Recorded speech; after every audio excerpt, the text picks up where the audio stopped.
Hello नमस्कार साथियों। मैं मनीष यादव एक बार फिर हूँ आपके साथ एक नया वीडियो लेकर। आज के इस वीडियो में हम जानेंगे छत्रपति साहू जी महाराज विश्वविद्यालय कानपुर से संबंधित जितने भी महाविद्यालय हैं, उन महाविद्यालयों में जितने भी शिक्षार्थी अध्ययन कर रहे हैं, उन सभी की परीक्षाएं जो 10 जुलाई से प्रारंभ होने वाली थी, उन परीक्षाओं पर कल विराम लग गया है। और जो कमेटी बनाई गई थी, उस कमेटी ने सरकार को ये अपना फैसला सुनाया है कि वर्तमान परिस्थितियां देखते हुए परीक्षाएं नहीं हो सकती हैं। अब जो परीक्षाएं नहीं होंगी, उन परीक्षाओं पर किस आधार पर छात्रों को प्रमोट किया जाएगा, जिसमें कुछ छात्र डीएलएड के भी सम्मिलित हैं, कुछ लोग ऐसे हैं जो बैक पेपर से सम्मिलित हैं, या फिर कुछ लोग ऐसे हैं जो बीएड से सम्मिलित हैं। तो सभी पर चर्चा होगी आज की इस वीडियो में।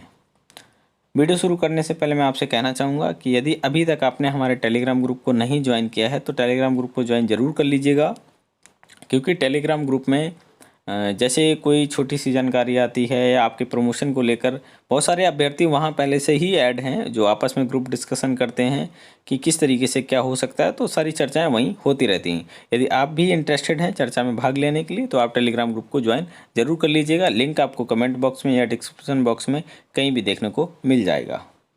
साथियों, बात करते हैं अब हम लोग कि अभी तक जो कल फैसला आया है, सभी ने सुना है कि परीक्षाओं को रद्द कर दिया गया है इस बार, और इसमें लगभग 48 लाख अभ्यर्थी जो हैं, यानी कि जो छात्र शामिल होने वाले थे, वो सभी प्रोन्नत हो जाएंगे और प्रदेश में अब कोई भी विश्वविद्यालय की परीक्षा नहीं होगी। और ये सब फैसला जो है वो आपके कोरोना के चलते लिया गया है। सरकार को कमेटी का ये सुझाव दिया गया था और बताया था कमेटी ने कि परीक्षा से संक्रमण का खतरा है।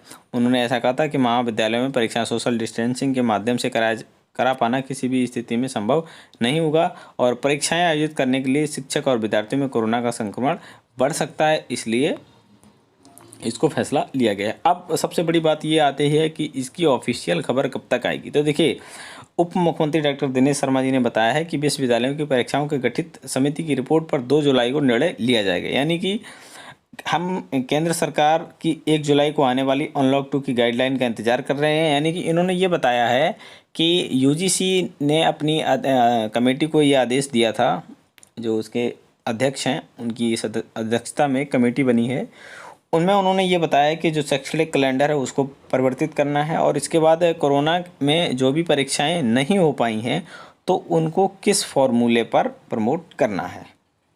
हालांकि केंद्र सरकार ने संकेत पहले ही दे दिया है कि परीक्षा करवाया जाना संभव नहीं है। अब इसके बाद एक खबर निकल के और आ रही है आप लोगों के सामने कि बहुत सारे साथी ऐसे कह रहे हैं कि सर ये बताइए कि किस आधार पर प्रमोट किया जाएगा या फिर किन किन कोर्सेज को किया जाएगा। तो अगर किन किन कोर्सेज की अगर बात करें हम, तो देखिए इसमें कई प्रश्न ऐसे भी उठते हैं, कई साथी ऐसे हैं जो पॉलिटेक्निक के हैं या फिर डीएलएड के हैं या अन्य कोई हैं, तो उन सभी के बारे में यही है कि जब तक आपकी 2 तारीख को ऑफिशियल रिपोर्ट नहीं आ जाती है उसमें ये सारी चीज़ें इंक्लूड होंगी कि किसको प्रमोट किया जाएगा या नहीं किया जाएगा। बाकी देखिए, विश्वविद्यालय में जितने भी छात्र हैं उन सभी के प्रमोशन लगभग तय हैं। बाकी रही बात डीएलएड की, तो डीएलएड में भी जो परीक्षाएं अपने समय से पीछे हो गई हैं, यानी कि 6-6 महीने जो परीक्षाएं पीछे हो गई हैं, तो उनका प्रमोशन मिलना तय है। क्योंकि अभी जैसा कि आप लोगों ने देखा भी होगा, पीएनपी के सचिव जी ने पिछले कुछ समय पहले एक स्टेटमेंट दिया था जिसमें बताया था कि डीएलएड में प्रमोशन का कोई प्रावधान नहीं है। फिर लेकिन एक बात और इंगित की थी कि यदि सरकार विशेष परिस्थितियों में अगर इनको प्रमोट करने का आदेश देती है तो इनको भी प्रमोट किया जा सकता है।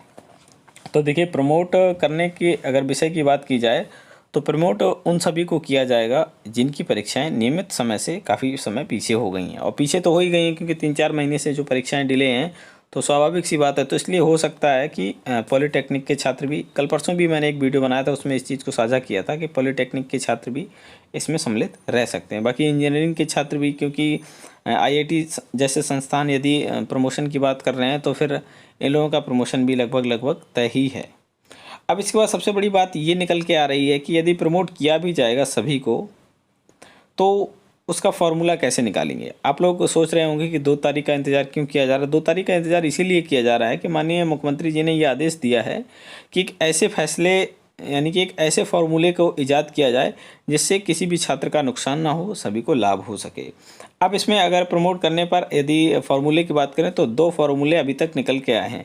पहला फॉर्मूला ये है कि यदि आपके पिछले वर्ष के अंक, यानी कि पिछले वर्ष या आप ये लगा लीजिए कि पिछले सेमेस्टर में आपके जितने भी अंक रहे हैं, जो अधिकतम मार्क्स हैं, उन्हीं के आधार पर आपको प्रमोट कर दिया जाए। जैसे मान लीजिए आपने, यदि आप वर्तमान में 3rd सेमेस्टर में हैं और आपके फर्स्ट या सेकंड सेमेस्टर में जिस भी सेमेस्टर में आपके सबसे अधिकतम अंक हैं, उन्हीं अंकों के आधार पर आपको प्रमोशन मिल जाए। इसके बाद जो दूसरा फार्मूला आता है वो फार्मूला ये है कि यदि आप 3rd में हैं, 3rd सेमेस्टर में आप हमारी बात गंभीरता से समझिए, आपको सारी चीज़ें इस वीडियो के माध्यम से क्लियर हो जाएंगी। यदि आप 3rd सेमेस्टर में हैं और आपका प्रथम सेमेस्टर द्वितीय सेमेस्टर को मिलाकर के एक एवरेज मार्क देख लिया जाएगा कि आपका एवरेज कितना बन रहा है, उसी के आधार पर आपको तीसरे सेमेस्टर में प्रमोट कर दिया जाए। ये तो रही बात 2 फार्मूले की। इसके बाद अब इस पर देरी क्यों? इस पर देरी इसलिए हो रही है कि माननीय मुख्यमंत्री जी ये चाहते हैं कि इनसे भी कोई ऐसा बेहतर विकल्प तलाशा जाए जिससे छात्रों को कोई नुकसान ना हो। तो इस बेहतर विकल्प की तलाश में अभी हम लोगों को 1 आध 2 दिन का इंतज़ार करना पड़ेगा। तो ये तो रही बात है प्रमोशन को लेकर। इसके बाद एक नया मुद्दा ये है कि इसके बाद एक बात निकल के और आ रही है बैक पेपर को लेकर। देखिए, बैक पेपर को लेकर कमेटी द्वारा जो बैक पेपर वालों के लिए इसमें कोई इंक्लूड करने का बात नहीं कही गई थी। पिछली जो एक इनका गाइडलाइन आई थी उसमें बैक पेपर वालों को इंक्लूड बिल्कुल नहीं किया गया था, क्योंकि प्रमोट करने की जो बात चल रही है वो वर्तमान शैक्षणिक सत्र को लेकर ही चल रही है। यानी कि वर्तमान में जो शैक्षणिक सत्र चल रहा है उन्हीं को प्रमोशन के लेकर बात चलाई जा रही है। और वर्तमान में अगर आपने पेपर ही नहीं दिया है तो प्रमोट करने का सवाल कैसे उठ सकता है। तो इसलिए आप जिस सेशन से हैं, आप यदि इस सेशन से हैं तो ही आपको प्रमोशन मिलेगा। यदि बैक पेपर के हैं तो आपको जब सेमेस्टर परीक्षाएं होंगी, या अभी ये भी गाइडलाइन आई थी कि जो लोग परीक्षा देना चाहते हैं पुनः, जिनको ये लगता है कि हम इस मार्क्स से संतुष्ट नहीं हैं, अच्छा स्कोर कर सकते हैं, तो उन लोगों की जब परीक्षाएं होंगी तब बैक पेपर की परीक्षाएं आयोजित हो सकती हैं। तो ये देखिए कुछ एक चीज़ें हैं जो आप लोगों को समझनी चाहिए। और ऑफिशियल का आपको 2 तारीख तक तो आपको इंतज़ार करना ही पड़ेगा, उसमें सारी चीज़ें सम्मिलित हो जाएंगी। अब इसके बाद कुछ लोगों के प्रश्न हैं, वो मैं प्रश्न भी ले लेता हूँ। जैसे राज जी का एक प्रश्न है कि अभी तक हमारे 7th सेमेस्टर हमारा हो गया है, BSc AG में 7th सेमेस्टर हो गया है, और 7th सेमेस्टर होने के बाद अभी 7वें का रिजल्ट नहीं आया है और 8वें का समय भी पूरा हो गया। तो क्या 7वें को प्रमोट किया जाएगा या 8वें को प्रमोट किया जाए? तो देखिए, 7वें के आपकी परीक्षाएं हो चुकी हैं तो उसका रिजल्ट आपका लगभग तैयार होगा।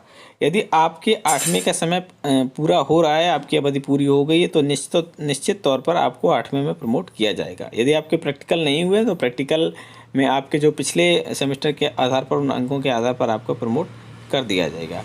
अब इसके बाद कुछ एक प्रश्न और हैं, मैं उनको भी ले लेता हूँ। ये सारे प्रश्न आपके ग्रुप के हैं। अगर आपका भी कोई प्रश्न है तो आप ग्रुप में लिख सकते हैं, अन्यथा आप यहाँ कमेंट में भी लिख सकते हैं, आपका प्रश्न यहाँ से भी ले लिया जाएगा। मैं देख लेता हूँ 1 आध 2 प्रश्न किसी का अगर हो तो।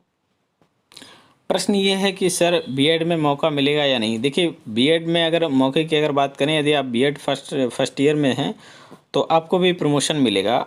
किस आधार पर मिले, बाकी तो मुझे लगता है कि मैंने सारे प्रश्नों को ले लिया है। जितने भी आपके डाउट हैं वो सारे मैंने ऊपर के वीडियो में, सब पहले के वीडियो में यहाँ सब समझा दिया। यदि फिर भी अगर आपको कोई डाउट रहता है तो आप कमेंट बॉक्स में लिख दीजिएगा, और उम्मीद करेंगे कि आपके डाउट हम क्लियर करते रहें। और अगर अभी तक आपने हमारे टेलीग्राम ग्रुप को नहीं ज्वाइन किया तो टेलीग्राम ग्रुप को ज़रूर ज्वाइन कर लीजिएगा। उम्मीद करते हैं आपको जानकारी अच्छी लगी होगी। अगर आपको जानकारी अच्छी लगी है तो वीडियो को लाइक ज़रूर कीजिएगा और अपने सभी साथियों तक साझा ज़रूर कीजिएगा।